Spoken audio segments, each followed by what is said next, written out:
Hello and welcome everyone. Today I have two games in the AMX 50B, Tier 10 French auto-loading heavy tank, and in both of them I will end up in a 1 versus 3 situation at the end. So let's see how those end up. In the first game I'm on Yukon, and even though I don't really like going middle, I don't have much of a choice. On the left side I would get destroyed because I don't have enough room to hide this big tank, and on the right side I wouldn't have much in terms of support, although I could in theory work with that TD going there. I feel like they're heavies now, the VK, the chieftains would love to go there, and I don't really want to fight them. So the WZ just pushes through, and their other two heavies are up there near the cap as expected. But them three are able to put solid fire into RTDs, who don't kill the WZ too well, and R62 doesn't help much by just dying. Still, we can put shots into the 4005. That's an unlucky splash that completely misses, and the tank has a great gun. It's 1200 alpha. It's got nice penetration, nice accuracy, but at times it just wants to miss everything. It's one of those guns. Now I decided to go back into the spawn essentially because we have lost both flanks. We have lost. I mean, we didn't even contest the medium side, the corner there. We didn't even contest the cap area. We just went all around the middle, but relatively back. So they pressured both sides. Those guys in the middle are essentially going to get crossfired and pushed on. So I want to be back and reinforce whichever side gets pushed. I expected the heavies to come, but they rotated over on the other side. So we go and support the other side. The Vickers decides that the standard B is not important enough for him. But I think it's nice to take out the target. I take a horrible shot there, but he's dead anyway, so that doesn't really matter. And now we wait for the reload as they are killing our 268 and Kranwagen as expected. The gorilla here is still shooting HE to test for Spoliner. He doesn't have one, so I'm free to keep shooting HE. There's a second one, and the third one, unlucky miss hitting the track, but very lucky fire, so they cancel out, I guess. It's what would have happened if everything had gone to plan. But anyway, I'll take the kill, I'm happy with that, and I decide to stay for one more clip as the Kranwagen still has enough hit points to hold them back for a while. I only managed one shot though, unfortunately, so now I really have to move out. That guy is essentially dead. They might be distracted by the Vickers, but in the meanwhile, I want to kill the 4005. It would have probably been better for me to go around the other side, to be sure to catch him or drive him into the 183's gun. But the 183 does turn and does manage one final shot into the chieftain, even though it's a failed hash. It's still very important, every bit of damage I can take. And the 4005 decides to donate me a kill. And that's a bounce. Somehow his tank tilted up slightly and created an auto bounce area on the engine deck, I think. That was very weird. But I ran towards the Vickers because together we can hopefully focus fire something, but I had forgotten about the VK who just you want to avoid that guy. He's got all the hit points, he's got the armor, don't want to touch him until the end. So our Vickers dies, and that was 1 versus 3 for a second and a half maybe. And I keep the shells in case I get pushed by the TVP, which does happen, so just kill the TVP. And now the last shell in case the VK does catch up to me, and he does catch up to me unfortunately. He doesn't HE me though, that's very good for me because an HE high roll could have even killed me or set me on fire. That would have been all kinds of nasty this way, because I also get the max roll. He's on 1000 hit points, so he's clippable with a single clip. Need to be careful to shoot armor piercing, because if I go with APCR then it's going to be a bit sketchy whether I get the kill or not. So I want to get his side. I want to get his side anyway, in order to get shots without him shooting back at me, as I'm a one shot. But you know, in case of him missing a shot, I want to be able to put AP, or have put AP shots into him already. And while I approach from a different angle such that I take him by surprise, hopefully, I want to emphasize just how important it was to kill that EVP, because with the 1200 alpha as well, it's actually 1240 on his gun. He could have taken me out in 6 seconds, maybe even less if he had fired HE.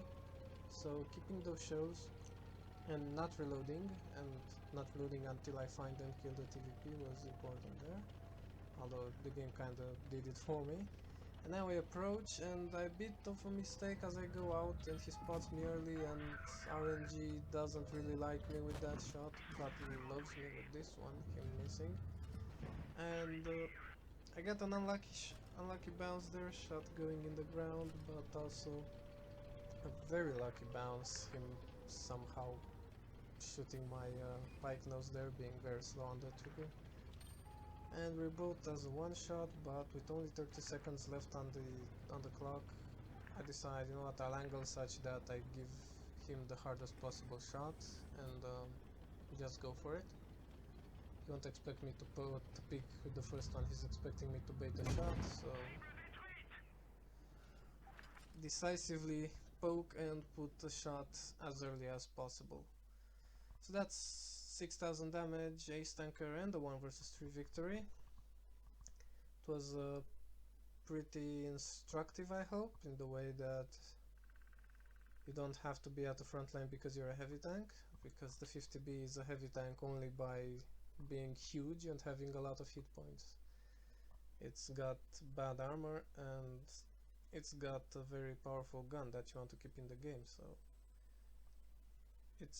it can be a push tank, you can push with it as you have the HP, but you don't want to be the breakthrough tank, you don't want to be the front line really, unless you're committing to a team push, and even then you don't want to be the first in the line of fire. It's more of a second line heavy, and feels quite a bit like a tank destroyer. But since this 1 vs 3 was not very 1 vs 3-ish, as the two guys died really fast, let's get into the second game, which puts me in a proper 1 vs 3. And here we are on Hellas this time. Another map that isn't exactly the first that comes to mind when you think the 50B is going to like this, because on both sides there's a lot of cool down play and a lot of these little hills that my huge fat turret will poke over and be shootable. Still, I decide that I'd rather go and push with the mediums than fight some E100s and IS-7 T123 frontally. Although they could still possibly come this way, I want to go the other way, and the heavies do get spotted there. And my idea here was to stay unspotted back here, and if the enemies push over the top there, I can just surprise them with my clip.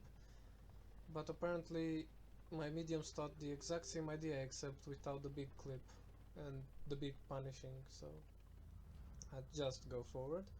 The enemies have a big presence on the other side, they're pushing, and I need to go in, so I missed that shot, whatever, doesn't really matter, I'll be able to load the clip in time and now go forward.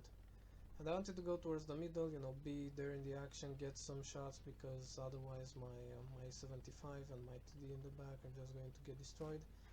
But as the TVP gets spotted, I'm thinking this really is a priority target, you know, fast and that big alpha, he's very dangerous, so just make sure that my HEs go in, don't want to let him escape this alive. That's 3 shots, and I angled the turret upwards here. Especially against the T123, that's unlikely to make a difference, but the oscillating turret, while turned, looking upwards, increases the angle, and as I was also going down, maybe it helps. It doesn't hurt. You don't lose anything by doing it, so I think it's fine doing that. and now they're going to start pushing backwards, and we have myself putting shots here. I could have waited for him to turn maybe, but I wanted to be done with that last shot in order to have a clip ready for when the push comes. And we also have the Huri on the other side. He might put some shots, so this is still a winnable game, even though they have a lot of hit points on those heavies. And I load the clip just in time to put shots into this WT, who doesn't have Spore-Liner. Please use Spore-Liner and WTs and Grillas and all of those tanks, because everybody's shooting HE at you. Of course, it's not nice to think that you literally make your tank better by paying credits. That's not nice. It's getting an advantage in battle because you have more credits, but in the end, you win more battles by using it, so you actually make a profit by winning the battles. So here my minions died, they pushed in, 2 versus 3, just get out. And again I angle my turret and he bounces off it because of that angle, and well, also the fact that he's using the mouse gun, which is not terribly good at tier 10. So I make it out, I check where they are and their hit points, I notify the Hori about the 100 having the small gun, get ready to support him and make a stand, and he's dead. So that puts me in a 1 versus 3 situation where the standard B is almost 1000 hit points, the IS-7 is 400 and something, so 2 shots. Standard B 1000 hit points means 3 shots, both clippable, and the 100 is 2 clips. So the standard B is trading shots with me. I think he considers that the game is already won and just wants some damage. I don't mind that. Now he's 1 shot, IS-7 is 2 shots. Together they're 3 shots, so a single clip for both. That's very good for me. And I was thinking the 100 would be behind the IS-7, but turns out I was wrong, and this is very good for me now, because the IS-7 is there, I can just kill him. E100 is slow, so I can just avoid him.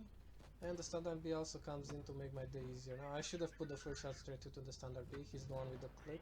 The IS-7 is not going to shoot me, because he's already fired, while the standard B still has more shots, but luckily he does bounce, and now I managed to finish both of them off, not losing anything. I thought the 100 might come over the top here, try to join his guys, but he went around flanking and they were dead by the time he arrived. And now, again, the same as last game, try to bait shots with the pike nose, he takes a bad shot there, didn't really have one, and I can just put the clip into him, try to back off. Even though he's going forwards and I'm going backwards, I will be going downhill now, so I'll be able to reload by the time he would catch me, as I would have to go back uphill. And now we're again in the same situation, both 1 shots and both around the rock. Now I can't really run because, as I notice here, he can just shoot my turret over the rock. This tank is huge, and so is his actually. So I decide that that this is not good. I don't want to die by taking a shot to the cupola, so just go on the other side. The rock is a bit taller, so he has to shoot as if it were a wall, and he takes a bad shot there. Easy APCR to the turret, and that is the last kill.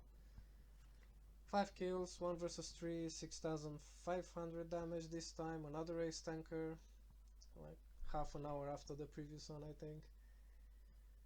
This was the better game. It was a proper 1 versus 3, managing the clip, their hit points. So I hope it's been instructive and helpful. Hope you enjoyed it, and I'll see you in the next one. Bye.